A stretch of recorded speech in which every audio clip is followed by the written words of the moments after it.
ಭಾರತೀಯ ಜನತಾ ಪಕ್ಷಕ್ಕೆ, ಭಾರತೀಯ ಜನತಾ ಪಕ್ಷಕ್ಕೆ. ಬಂಧುಗಳೇ, ಇವತ್ತಿನ ದಿವಸ ಡೆಲ್ಲಿಯಲ್ಲಿ ನಿನ್ನೆ ನಡೆದಂತ ಎಐ ಶೃಂಗಸಭೆಯಲ್ಲಿ ಅಡ್ಡಿಪಡಿಸಿದಂತ ದುಷ್ಟ ಕಾಂಗ್ರೆಸ್ ಕಾರ್ಯಕರ್ತರ ವಿರುದ್ಧ ಈ ಒಂದು ಹೋರಾಟವನ್ನು ಹಮ್ಮಿಕೊಂಡಿದ್ದೇವೆ. ಈ ಒಂದು ಹೋರಾಟದ ಅಧ್ಯಕ್ಷತೆ ವಹಿಸಿದಂತ ನಮ್ಮ ನಿಮ್ಮೆಲ್ಲರ ನೆಚ್ಚಿನ ನಾಯಕರು, ನಮ್ಮ ಜಿಲ್ಲಾ ಅಧ್ಯಕ್ಷರಾದಂತ ವಿರೂಪಾಕ್ಷಣ್ಣ ಬಳ್ಳಾರಿ ಅವರೇ, ಹಾಗೂ ಜಿಲ್ಲಾ ಪ್ರಧಾನ ಕಾರ್ಯದರ್ಶಿಗಳಾದಂತ ಸಂತೋಷ್ ಆಲದಕಟ್ಟಿ ಅವರೇ, ಹಾಗೂ ಮಾಧ್ಯಮ ಪ್ರಮುಖರಾದಂತ ವಿಜಯಣ್ಣ ಚಿನ್ನಿಕಟ್ಟಿ ಅವರೇ, ನಗರ ಘಟಕದ ಅಧ್ಯಕ್ಷರಾದಂತ ಕಿರಣ್ ಕೊಳ್ಳಿ ಅವರೇ, ಹಾಗೂ ನಿರಂಜನ್ ಹೆರೂರ್ ಅವರೇ, ಹಾಗೂ ಮಹಿಳಾ ಘಟಕದ ಎಲ್ಲ ಪದಾಧಿಕಾರಿಗಳೇ, ಹಾಗೂ ದೇವ ದುರ್ಲಭ ಕಾರ್ಯಕರ್ತ ಬಂಧುಗಳೇ. ಈಗಾಗಲೇ ಸಂತೋಷ್ ಅವರು ಹೇಳಿದ್ರು, ಇವತ್ತ ಕಾಂಗ್ರೆಸ್ ಪಕ್ಷದ ಮೆಂಟಾಲಿಟಿ ಯಾವ ರೀತಿ ಐತಂದ್ರೆ, ಇವತ್ತ ದೇಶದಲ್ಲಿ ಯಾವ್ದಾದ್ರು ಒಂದು ಒಳ್ಳೆ ಕೆಲಸ ಮಾಡ್ತಾರಪ್ಪ ಅಂದ್ರೆ ಅದಕ್ಕೆ ಅಡ್ಡಿಪಡಿಸೋದು, ಅಂದ್ರೆ ಅದಕ್ಕೆ ರಾಜಕಾರಣ ಜೋಡಿಸೋದು. ಅವ್ರದ್ದು ಅಭಿವೃದ್ಧಿ ಮಾಡಕತ್ತಾರಪ್ಪ, ಖುಷಿ ಪಡಬೇಕು, ನಮ್ಮ ಊರಿಗೆ ಒಳ್ಳೇದಾಗತ್ತ, ನಮ್ಮ ದೇಶಕ್ಕೆ ಒಳ್ಳೇದಾಗತ್ತ ಅನ್ನುವಂತ ಭಾವನೆ ಕಾಂಗ್ರೆಸ್ ಪಕ್ಷದಲ್ಲಿ ಇಲ್ಲ. ನೋಡ್ರಿ, ನಿನ್ನೆ ಎಂತ ಒಂದು ಶೃಂಗಸಭೆ, ಅನೇಕ ರಾಷ್ಟ್ರಗಳು ಭಾಗವಹಿಸಿದಂತ ಸಭೆ ಒಳಗ ಈ ನಮ್ಮ ದೇಶದ ಮಾನವ ಮರ್ಯಾದೆ ತೆಗೆಯುವಂತ ಕೆಲಸ ಈ ಭ್ರಷ್ಟ ದುಷ್ಟ ಕಾಂಗ್ರೆಸ್ ಪಕ್ಷದವರು ಇವತ್ತು ಮಾಡ್ತಾ ಇದ್ದಾರೆ. ಅದಕ್ಕೆ ಮೊಟ್ಟ ಮೊದಲನೇದಾಗಿ ಈ ಭ್ರಷ್ಟ ಏನು ಕಾಂಗ್ರೆಸ್ ಕಾರ್ಯಕರ್ತರಿಗೆ ನಾನು ಧಿಕ್ಕಾರವನ್ನು ಹೇಳಕ್ ಇಷ್ಟಪಡ್ತೀನಿ. ಬಂಧುಗಳೇ, ದೇಶದಲ್ಲಿ ಈಗ ಉತ್ತಮ ನಿಟ್ಟಿನಲ್ಲಿ ನಮ್ಮ ನರೇಂದ್ರ ಮೋದಿಜಿ ಅವರು ಒಳ್ಳೆ ಕೆಲಸವನ್ನು ಮಾಡ್ತಾ ಇದ್ದಾರೆ.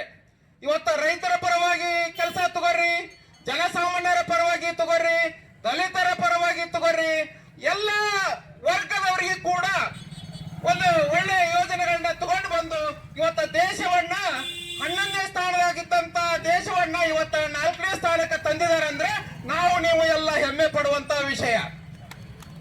ಬಂಧುಗಳೇ, ಇವತ್ತು ನಮ್ಮ ರಾಜ್ಯದಲ್ಲಿ ಕಾಂಗ್ರೆಸ್ ಸರ್ಕಾರ ಇದೆ. ಎಂದು ಕಾಂಗ್ರೆಸ್ ಸರ್ಕಾರ ಬಂತು ಅವತ್ತಿನಿಂದ ನಮ್ಮ ದೇಶದಲ್ಲಿ ಮಹಿಳೆಯರಿಗೆ ಒಂದು ರಕ್ಷಣೆ ಇಲ್ಲ. ಮಹಿಳೆಯರ ಮೇಲೆ ಅತ್ಯಾಚಾರಗಳು ನಡೀತಾ ಇದ್ದವು.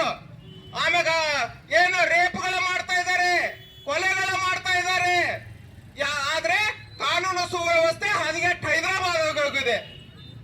ಇವತ್ತ ನಮ್ಮ ದೇಶದಲ್ಲಿ, ನಮ್ಮ ರಾಜ್ಯದಲ್ಲಿ ಎಂತ ದುರ್ಘಟನೆಗಳು ನಡೀತಾ ಇದಾವು. ಇಲ್ಲಿ ನಮ್ಮ ಜಿಲ್ಲೆಯಲ್ಲಿ ಕೂಡ ಅನೇಕ ಘಟನೆಗಳು ನಡೀತಾ ಇದಾವು. ಏನು ರೌಡಿಸಂ ಮಾಡ್ತಾ ಇದ್ದಾರೆ, ಆಮೇಲೆ ಅಧಿಕಾರಿಗಳನ್ನ ತಮ್ಮ ಏಜೆಂಟ್ ಅಂತ ಉಪಯೋಗ ಮಾಡ್ಕೊಳ್ತಾ ಇದ್ದಾರೆ. ಮೊನ್ನೆ ಒಂದು ಸಾಧನಾ ಸಮಾವೇಶವನ್ನು ಮಾಡಿದ್ರು ನಮ್ಮ ಇದೇ ಹಾವೇರಿಯಲ್ಲಿ. ಸಾಧನಾ ಸಮಾವೇಶ ಮಾಡ್ಬೇಕಾದ್ರೆ ನಮ್ಮ ಹಾವೇರಿನ ಬೇಕಾಗಿತ್ತು ತಾಯಿಯವ್ರಿಗೆ. ಅಲ್ಲಿ ಸಾಧನಾ ಸಮಾವೇಶದಲ್ಲಿ ಏನು ದಾಖಲೆಗಳು ಕೊಟ್ಟಿದ್ದಾರೆ? ಒಂದು ಕೋಡಿಯಾದಂತ ಉತ್ತಾರ, ಇನ್ನೊಂದು ಏನ ಹಕ್ಕುಪತ್ರ, ಇನ್ನೊಂದು ಉತ್ತಾರ, ಯಾವ ಖಾತಾ, ಈ ಖಾತಾ ಉತ್ತಾರ. 3 ದಾಖಲೆಗಳನ್ನ ಕೊಡಾಕ 100 ಕೋಟಿ ಖರ್ಚು ಮಾಡಿ ಇಲ್ಲಿ ಹಾವೇರಿಯಾಗ ಸಾಧನಾ ಸಮಾವೇಶ ಮಾಡಿದ್ರು. ಇದು ಅವಶ್ಯಕತೆ ಇತ್ತ? ಆ ದುಡ್ಡು ಯಾರು ದುಡ್ಡದು? ನಿಮ್ಮೆಲ್ಲರ ದುಡ್ಡದು. ನಾವು ಯಾವುದೇ ಒಂದು ವಸ್ತುವನ್ನ ಖರೀದಿ ಮಾಡಿದಂತ ಸಂದರ್ಭದಲ್ಲಿ ನಾವು ಟ್ಯಾಕ್ಸ್ ಅನ್ನ ಕಟ್ತೀವಿ. ಆ ಟ್ಯಾಕ್ಸ್ ಕ್ರೋಢೀಕರಣ ಆಗಿ ಬಜೆಟ್ ಮುಖಾಂತರ ಅಲೋಕೇಶನ್ ಆಗುತ್ತೆ. ಅದು ಪ್ರತಿಯೊಬ್ಬರ ದುಡ್ಡು. ಇದು ಹಾಳು ಮಾಡೋದು ಇದು ಕಾಂಗ್ರೆಸ್ನ ದೊಡ್ಡ ಸಾಧನೆ.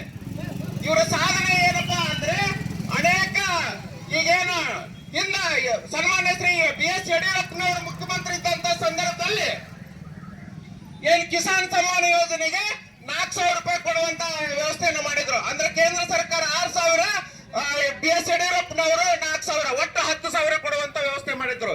ಯಾಕೆ ಮಾಡಿದ್ರು ಅಂದ್ರೆ, ಈ ರೈತರ ಬಾಳೆ ಅನ್ಸರ್ಟನಿಟಿ, ಮಳೆ ಸರಿಯಾಗಾತು, ಬೆಳೆ ಸರಿಯಾಗಿ ಬಂತು, ಆದ್ರೆ ರೇಟ್ ಸರಿಯಾಗಿ ಸಿಗಂಗಿಲ್ಲ. ಆದ್ರೆ ಸಮ್ ಟೈಮ್ ಬೆಳೆ ಚೆನ್ನಾಗಿ ಬಂದಿರ್ತೈತಿ, ರೇಟ್ ಸಿಗಂಗಿಲ್ಲ. ಸಮ್ ಟೈಮ್ ರೇಟ್ ಚೆನ್ನಾಗಿರ್ತೈತಿ, ಆದ್ರೆ ಫಸಲು ಬಂದಿರಂಗಿಲ್ಲ. ಈ ರೀತಿ ಇರೋದ್ರಿಂದ ಅವ್ರಿಗೆ ಏನಾದ್ರೂ ಅನುಕೂಲ ಆಗ್ಲಿ, ರೈತರು ಚೆನ್ನಾಗಿ ಅವ್ರ ಬೀಜ ಗೊಬ್ಬರಕ್ಕಾದ್ರೂ ಉಪಯೋಗ ಆಗ್ಲಿ ಅಂತಕ್ಕಂಥ ಉದ್ದೇಶ ಇಟ್ಕೊಂಡು 4,000 ರೂಪಾಯಿ ರಾಜ್ಯ ಸರ್ಕಾರದ್ದು, 6,000 ರೂಪಾಯಿ ಕೇಂದ್ರ ಸರ್ಕಾರದ, ಒಟ್ಟು 10,000 ಕೊಡುವಂತ ವ್ಯವಸ್ಥೆ ಮಾಡಿದ್ರು. ಆ ಆದ್ರೆ ಇವ್ರು ಕಾಂಗ್ರೆಸ್ ಸರ್ಕಾರ ಬಂದ ತಕ್ಷಣ ಅದನ್ನ ರದ್ದು ಮಾಡಿದ್ದ ಇವ್ರದ್ದು ದೊಡ್ಡ ಸಾಧನೆ.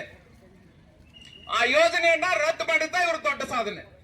ಮತ್ತೆ ಇನ್ನೊಂದು ವಿಷಯ ಏನು, ನಮ್ಮ ಸನ್ಮಾನ್ಯ ಶ್ರೀ ಬಸವರಾಜ ಬೊಮ್ಮಾಯಿ ಸಾಹೇಬರು ಮುಖ್ಯಮಂತ್ರಿ ಇದ್ದಂತ ಸಂದರ್ಭದಲ್ಲಿ ಪ್ರತಿಯೊಬ್ಬರು ಕೂಡ ಶಿಕ್ಷಣವಂತರಾಗಬೇಕು, ಪ್ರತಿಯೊಬ್ಬರು ಕೂಡ ಮುಖ್ಯವಾಹಿನಿಗೆ ಬರಬೇಕು, ಅವರು ಕೂಡ ಆರ್ಥಿಕವಾಗಿ ಸಬಲರಾಗಬೇಕಂತಕ್ಕಂಥ ಒಳ್ಳೆ ಉದ್ದೇಶವನ್ನು ಇಟ್ಕೊಂಡು ಏನು ವಿದ್ಯಾನಿಧಿ ಅಂತಕ್ಕಂಥ ಯೋಜನೆಯನ್ನ ಸ್ಕಾಲರ್ಶಿಪ್ ಕೊಡುವ ಮುಖಾಂತರ ವಿದ್ಯಾನಿಧಿ ಯೋಜನೆಯನ್ನ ಜಾರಿಗೆ ತಗೊಂಡು ಬಂದ್ರು. ಆದ್ರೆ ಕಾಂಗ್ರೆಸ್ ಸರ್ಕಾರ ಬಂದ ತಕ್ಷಣ ಇವ್ರು ಮಾಡಿದ್ದ ದೊಡ್ಡ ಸಾಧನೆ ಏನಂದ್ರೆ ಆ ಯೋಜನೆಯನ್ನ ರದ್ದು ಮಾಡಿತ್ತು. ಆ ಯೋಜನೆಯನ್ನ ರದ್ದು ಮಾಡಿದ್ದ ಇವ್ರದ್ದು ದೊಡ್ಡ ಸಾಧನೆ. ಆಮ್ಯಾಗ ಜಿಲ್ಲಾ ಆಸ್ಪತ್ರೆಗಳಲ್ಲಿ ಇರ್ತಕ್ಕಂಥ ಸರ್ಕಾರಿ ಜಿಲ್ಲಾ ಆಸ್ಪತ್ರೆಗಳಲ್ಲಿ ಇರ್ತಕ್ಕಂಥ ಏನು ಜನ ಔಷಧಿ ಕೇಂದ್ರ ರದ್ದು ಮಾಡಿದ್ದು ಇವ್ರ ದೊಡ್ಡ ಸಾಧನೆ. ಆಮ್ಯಾಗ ನಮ್ಮ ಪಕ್ಷದಿಂದ ಇಡೀ ರಾಜ್ಯಾದ್ಯಂತ ಹೋರಾಟವನ್ನ ಮಾಡಿದ್ವಿ. ಅವಾಗ ಇರ್ಲಿ ಅಂತಂದು ಮತ್ತೆ ಅದಕ್ಕೆ ಮಣದು ಬಿಡುವಂತ ಕೆಲಸ ಇವತ್ತು ಕಾಂಗ್ರೆಸ್ ಸರ್ಕಾರ ಮಾಡ್ತಾ ಇದೆ. ಇಂತ ದೊಡ್ಡ ಸಾಧನೆಗಳು ಏನಂದ್ರೆ ಜನರ ಇವರು ಮಾತೆತ್ತಿರೋ ದಲಿತರ ಪರವಾಗಿದ್ದೀವಿ, ರೈತರ ಪರವಾಗಿದ್ದೀವಿ, ಎಲ್ಲ ಸಾರ್ವಜನಿಕರ ಪರವಾಗಿದ್ದೀವಿ, ನುಡಿದಂತ ನಡೆದ ಪಕ್ಷ ಅಂತ ಹೇಳ್ತಾರೆ. ಇವ್ರು ನುಡಿದಿದ್ದು ಏನು ಮಾಡಿಲ್ಲ, ಒಂದು ಕೆಲಸನೂ ಮಾಡಿಲ್ಲ. ಇವ್ರು ಮಾತಾಡ್ತಿರೋ ಸಂವಿಧಾನ ಅಂತಕ್ಕಂಥ ಮಾತು ಹೇಳ್ತಾರೆ, ಅಂಬೇಡ್ಕರ್ ಅಂತ ಹೇಳ್ತಾರೆ. ಇವತ್ತು ಮಾಡೋದೇನಂದ್ರೆ ಅಂಬೇಡ್ಕರ್ ವಿರೋಧ, ಸಂವಿಧಾನದ ವಿರುದ್ಧವಾಗಿ ಇವ್ರು ಕೆಲಸ ಮಾಡೋದು. ಯಾವುದೇ ರೀತಿ ಕಾನೂನಿನ ಚೌಕಟ್ಟಿನಲ್ಲಿ ನಡ್ಕೊಳ್ಳಂಗಿಲ್ಲ ಇವರು. ಈಗ ನಿನ್ನೆ ಶೃಂಗಸಭೆಯಲ್ಲಿ ಏನ್ ನಡ್ಕೊಂಡ್ರೆ ಅಂದ್ರೆ ಇವರು ಕಾನೂನಿನ ವಿರುದ್ಧವಾಗಿ, ಸಂವಿಧಾನದ ವಿರುದ್ಧವಾಗಿನೇ ಇವ್ರು ಕೆಲಸ ಮಾಡಿದ್ದು.